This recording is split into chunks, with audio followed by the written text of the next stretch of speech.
custom models are an essential part of zfit. As mentioned, zfit is not designed to ever provide all the models that can be used, but rather provide the standard one and make it easy enough that additional models can be implemented. So this is like a core feasibility that this is not too hard and kind of well designed.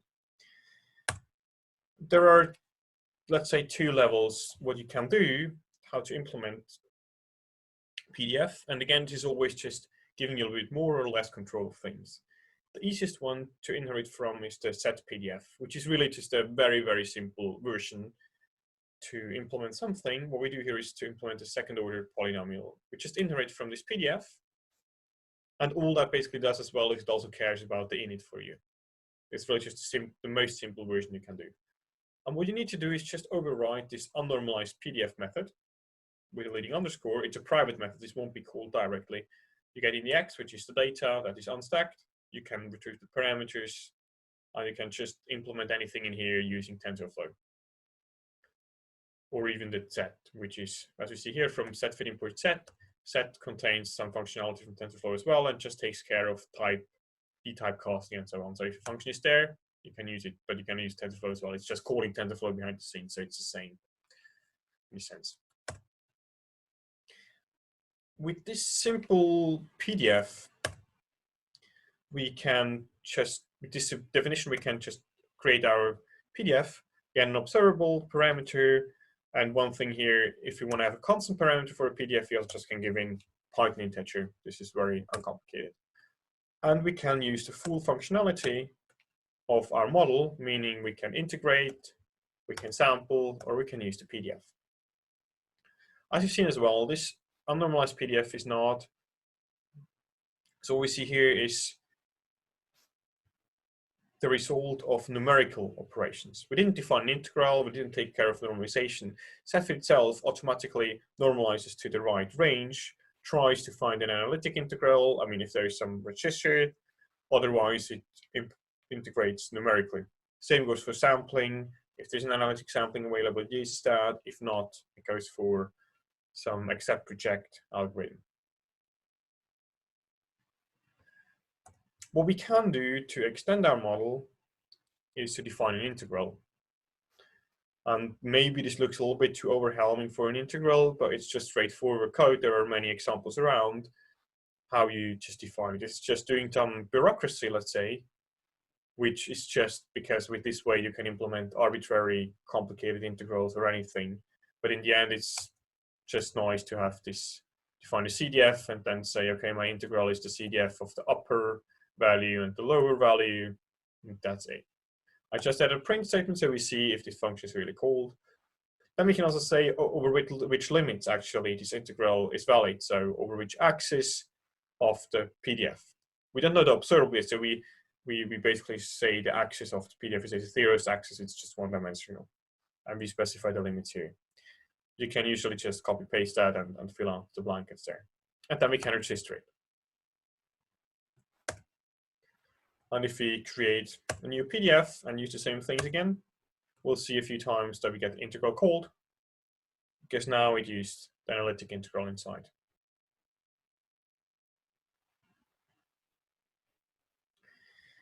As I mentioned, the deceptive PDF is slightly simpler. We will see a little bit later on how to also overwrite the init, for example, and do stuff in there. But for the moment being, we can also just use that. And what we see here is an example that I mentioned of a B2K star LL decay, the angular analysis. So this is now a three-dimensional PDF. What we can say here, this is not mandatory, we can say the number of observables, and we can specify here again the names of the parameters that shall be used, meaning this looks exactly the same as before. We just get our parameters inside, we unstack it. Now we have 3 dimensions, meaning we will get a list back of our 3 variables. And then we just implement the thing taken just from paper of the definition, and we get our PDF defined. That's all we need to do to implement custom PDF.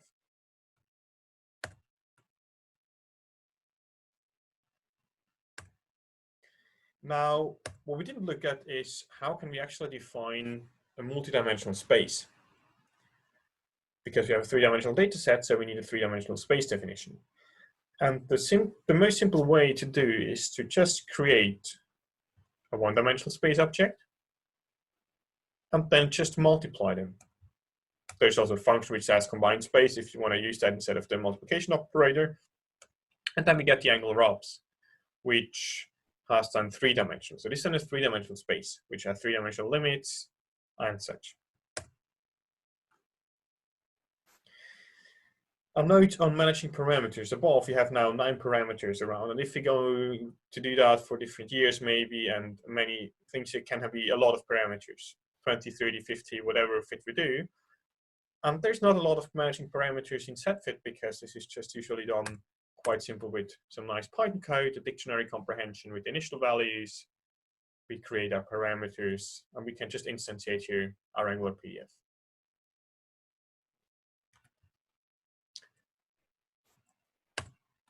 Now, what we get out here is, again, the same functionality. What I'm calling here is just a cell that does integrate, that samples, and that gets a probability. And as we see, all these things just work seamlessly. We got a full PDF now with this definition. We can't even create a product. Before we already had a sum, but we can also do a product. And the product is very well defined because we have an observable associated to each PDF, meaning if the observable overlaps, so if it's the same observable, it's going to be a product that is going to be in the same observable. So if we have a Gaussian times another Gaussian and they're both defined in observable 1, then we're going to have, again, a one-dimensional Gaussian afterwards. If, on the other hand, Gaussian 1 is defined in observable 1 and Gaussian 2 is defined in observable 2, we're going to have a two-dimensional observable afterwards. So remember that we defined our poly 2 before in a different observable. This Angular PDF is defined in 3 angles. This is defined in a different thing. Could be, for example, a mass PDF. We can just multiply the 2, or also explicitly, as here, use the product PDF if we want. And we get a 4-dimensional PDF. As we can see here, by looking at the observables, we see that the angular observables cos theta k, cos theta l, and phi.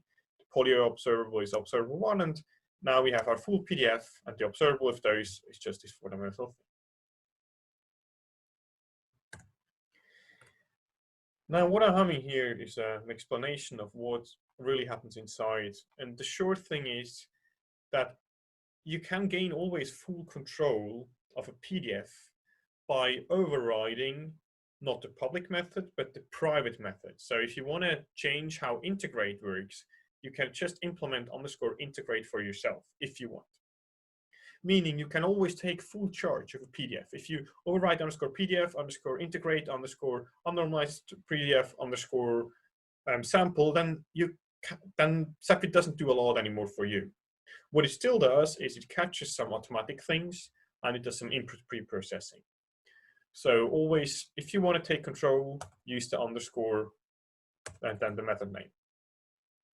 So you really overriding _integrate and sample and stuff, that's quite advanced and usually not needed. But one use case that can be interesting is to override the PDF itself. So what we have here is now we don't iterate from ZPDF anymore, but from base PDF. Base PDF just requires you to write the init as well, but the rest is all the same. We can do unnormalized PDF or anything. And this is, let's say, the normal way to do if you don't want to do it very simple. What we basically need to do in the init is to get the observables, because that's what we need. And we somehow need to say what are the parameters. We can name them as ever we want. We can get them in the init, we can get them in the interface here, but for example, we can call them superparam, and we don't have a superparam here. We can receive already a dictionary of parameters. It's completely up to us. All that we need to do in the super call is define observables and the parameters. A name is not needed, but usually nice. This is just a human readable name of our PDF. And we also can do any stuff in here that we want, pre-processing, whatever.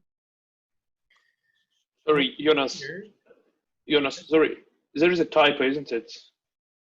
What? There is a typo, isn't it? It should be. Shouldn't it be instead of x data times param3 in the when you define probes? Oh yes, there's a typo. Yeah, you're right. Exactly. Yes. Thanks a lot. Yeah. What I mean is yeah, no, you're completely right. Yeah.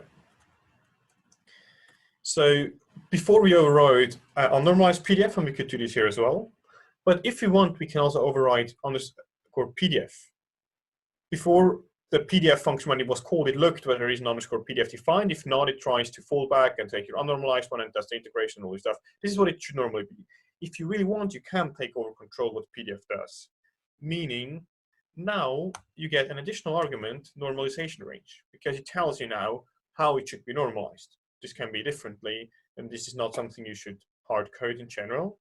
So you can now do this stuff inside here. And this is usually just to integrate over the function that you just defined over this normalization range. That's why I usually don't want to care about it, but you can if you like. And I want to emphasize here that in principle, you can also hack something now. If you say, okay, this is too complicated for me to define an integral in general, and I can't do this, can't I just have this function? Yeah, you can. If you override underscore PDF, then this is what is returned by PDF. Full stop. So if you want to hack something, have a different scaling, don't care about the normalization, just make it usable for a very special case, this is all doable. Of course, again, this is something where, zfit relieves control and lets you do all this stuff. You can mess up, of course, but it also means you're not restricted to anything. You can always gain control if you like. But again, it's not the normal case to do that. Now we looked at how to define shapes, and there is one last thing that can be relevant. It's to create composed PDFs. So far we didn't look at that. The only difference is that instead of a base PDF, we use a base functor, which again is also a base PDF. It just provides you with a very nice mixin already that takes automatically care of PDFs. So the assumption is if you use a base PDF, then this does not depend on other PDFs, but it depends on all the parameters that you specified here and nothing else. If you want that, you could use that parameter. There are ways around, but this is actually the assumption that goes in there. While a functor can depend on other PDFs. Meaning, if we're now creating the init, we need to additionally give the PDFs up there. We can also have some parameters. For example, the sum PDF, of course, needs to get the PDFs up and the fraction parameters, but we also don't have to give it. This is up to us whether it has some parameterization or not. And what we see here is we just, for demonstration purposes, a very simple thing, which just takes one simple PDF and then squares that. And here we again define the unnormalized PDF. But for example, this could be that maybe we already know that what we're doing, it's normalized. Like if you do a product of PDFs that are distinct observables, we know that the product of their PDF is going to be normalized as well. So we could directly overwrite the underscore PDF if we know it's normalized already. So what we're doing here is we just call the PDF function of this PDF and square it. Pretty simple. And I think you can imagine how to now build something like a sum or something more general.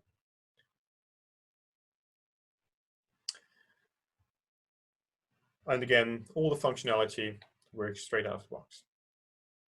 If you implement a function that you need for your own, which can be a specific physics function or something, make sure that if you want to improve it, you can just contribute that to zfit physics, where also core developers can help you with that, and where you can contribute it back to the community. This doesn't have to be perfectly implemented or something, and we're helping on that. But this way, it gets used by others find bugs as well, and you're giving something back to the community.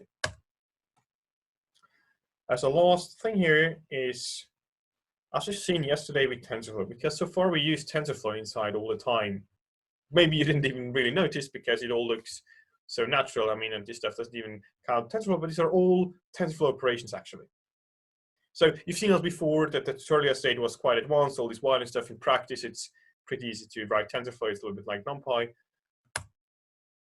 But what we can do as well, as mentioned yesterday, is that we don't just use the graph, which by the way, as a side note, this also is automatically handled, that if we create a loss, this thing is now compiled in a graph and so on, but we didn't even notice that. And if you just call PDF, it's not, so it's more efficient. This It's just some heuristics behind the scene. You can always change that, but as you've seen, everything works smoothly as we wanted, fast enough and everything. Now, as we've seen, we can mix this in principle with pure Python TensorFlow. We've seen that yesterday, and it would be a good combo. So the important thing here is knowing that this is TensorFlow means we cannot really put in Python dynamics in here. If we use the graph, as we've seen yesterday, this doesn't work. So we cannot put in an np.random call or something. Meaning, yeah, as seen yesterday, everything has to be TensorFlow. But there are two ways of using full Python dynamics. One is, as mentioned yesterday, I think Ilya, you asked the question, to use this tf.py function or set.py function, which means this allows to wrap any arbitrary Python code. So for the smaller function, this is very useful. What you basically do is we have our Python function here, and we got our input tensor. So this can now sit inside the unnormalized PDF method. And now if you want to get y and we want to get this evaluated, we specify that, where basically the function is this, the function to be called. Our tensor input is this, and the output tree type is going to be a float 64. So we can just run this code. And of course, this is now not in graph mode even, so this is trivial that it runs, but if this would be inside graph mode, this would also function exactly the same way. We get a warning here from zfit, and this is one of the things that it does. If you use an advanced feature, you can use them, like inference and so on, but it still warns you just to make sure that you're not, that you're aware that you're doing something which is unusual. And what it says is that now you're using the py function, but you didn't use any kind of numerical gradient, because the gradient that is used by default is the TensorFlow gradient. I mean, it depends on the minimizer, but you didn't switch that off. Meaning, if you're going to use this in a minimization process, you're going to fail with it because it's maybe it tries to use a TensorFlow minimizer. What we can do this is by using the set autopilot mode to false, meaning now zfit does not use the automatic gradient of TensorFlow anymore, but uses a numerical gradient. And then we can use this fully again. We can also use the internal minute gradient. This also works. It's even better, I think, than the numerical one provided by zfit. But anyway, we need to use the numerical one.